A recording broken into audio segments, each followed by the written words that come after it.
Assalamu alaikum warahmatullahi wabarakatuhu. A'udhu billahi minash shaitanir rajim. Bismillahir rahmanir rahim. Ya ayyuhan nas ittaqu rabbakum alladhi khalaqakum min nafsin wahida wa khalaqa minha zawjaha wa batha minhuma rijalan kaseeran wa nisaa. Wattaqullaha alladhi tas'aluna bihi wal arham. Innallaha kana alaykum raqiba.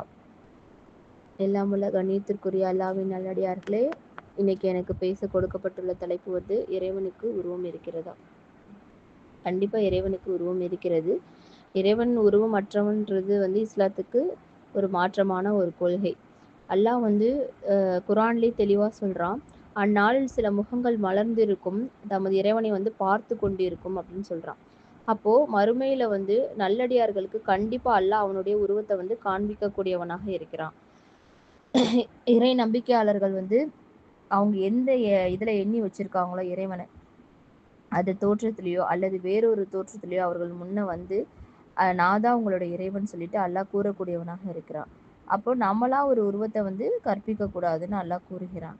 அதே போல அல்லாஹ் வந்து மேலும் என்ன சொல்றான், நம்ம வந்து உலகத்துல நம்ம செய்யறது எல்லாத்தையும் அல்லாஹ் என்ன பண்றான், பார்க்கக்கூடியவனாகவும் செவியிருக்கக்கூடியவனாகவும் இருக்கிறான். நம்மளை வந்து உலகத்துல வந்து காணக்கூடியவனாக வந்து அல்லாஹ் வந்து இருந்து கொண்டே இருக்கிறான். அப்ப இறைவனுக்கு நம்ம உருவம் இல்லைன்னு சொல்ல முடியாது. ஏன்னா அவன் நம்மளை பார்த்து கொண்டு இருக்கிறான். நம்ம சொல்றது எல்லாமே, நம்மளோட செயல்கள் எல்லாத்தையுமே அவன் என்ன பண்றான், செவியிருக்கக்கூடியவனா இருக்கிறான். அப்போ உலகத்துல நம்ம இறைவனை பார்க்க முடியுமா அப்படின்னு சொன்னா கண்டிப்பா பார்க்க முடியாது. மறுமையில மட்டும்தான் நம்ம வந்து இறைவனை பார்க்க முடியும்.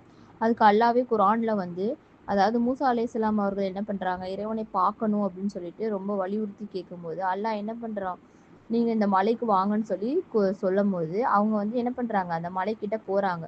போகும்போது அல்லாஹ் என்ன சொல்றான், இந்த மலை வந்து நிலையா இருந்துச்சு, என்னுடைய தோற்றத்தை வெளிப்படுத்தும் போது இந்த மலை நிலையா இருந்துச்சுன்னா நீங்க என்ன பார்த்துக்கங்க அப்படின்னு சொல்றான்.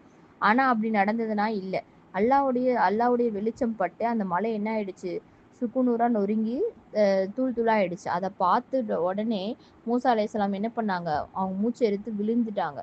அவங்களுக்கு வந்து என்ன பண்றதுனே தெரியல. பயத்துல அவங்க என்ன பண்றாங்க, மூச்செடுத்து விழுந்துடுறாங்க.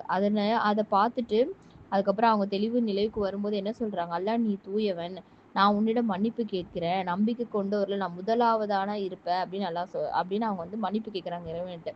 இந்த குர்ஆன் வசனத்திலிருந்து நம்ம என்ன புரிஞ்சுக்கணும்னா, கண்டிப்பா நம்ம வந்து உலகத்துல வந்து இறைவனை வந்து பார்க்கவே முடியாது. மறுமையில மட்டும்தான் அவனுடைய தோற்றத்தை அல்லாஹ் வந்து நல்லடியார்களுக்கு வெளிப்படுத்துவேன் அப்படின்னு அல்லாஹ் குர்ஆன்ல சொல்லிட்டான்.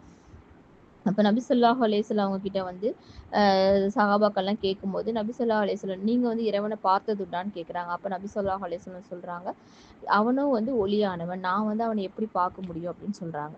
அப்ப மறுமை நாள நாங்க வந்து இறைவனை பார்க்க முடியுமா அப்படின்னு சொல்லி கேட்கும்போது அப்ப நபி ஸல்லல்லாஹு அலைஹி வஸல்லம் சொல்றாங்க, நீங்க வந்து ஒரு மேகமே இல்லாத நண்பகல் வெளிச்சத்துல வந்து ஒரு சூரியனை பார்க்க நீங்க ஒருத்தர் நீங்க முந்தி அடிச்சுட்டு போவீங்களா? கிடையாது. நீங்க போக மாட்டீங்க. அது எப்படி தெளிவா உங்க கண்ணுக்கு தெரியும். அதே மாதிரியும் மேகமே இல்லாத ஒரு பௌர்ணமி இரவுடைய வெளிச்சத்துல ஒரு நிலவை நீங்க பாக்குறதுக்கு ஒருத்தர் முந்தி அடிச்சு போவீங்களா? போக மாட்டீங்க. நம்ம எந்த இடத்துல நிக்கிறோமோ அங்க நின்று பார்த்தாவே நம்மளுக்கு கண்டிப்பா வந்து தெரியும் இல்லையா? அப்போ அந்த மாதிரி நம்ம இறைவனை வந்து எந்தவித அதாவது டிஸ்டர்பன்ஸும் இல்லாம நம்ம தெளிவா வந்து பார்க்கக்கூடியவங்களா இருப்போம் அப்படின்னு நபி ஸல்லல்லாஹு அலைஹி வஸல்லம் அவங்க சொல்றாங்க.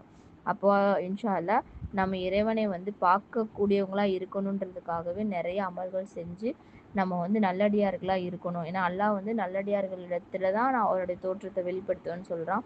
அந்த நன்மைகளை அதிகமா நம்மளும் செஞ்சு நல்லடியார்களோட கூட்டத்துல நம்மளே அல்லாஹ் சேர்ப்பவனாக இருக்கணும்னு சொல்லி என்னுடைய துஆவை நான் செய்கிறேன். அஸ்ஸலாமு அலைக்கும் வரஹ்மத்துல்லாஹி வபரகாத்துஹு.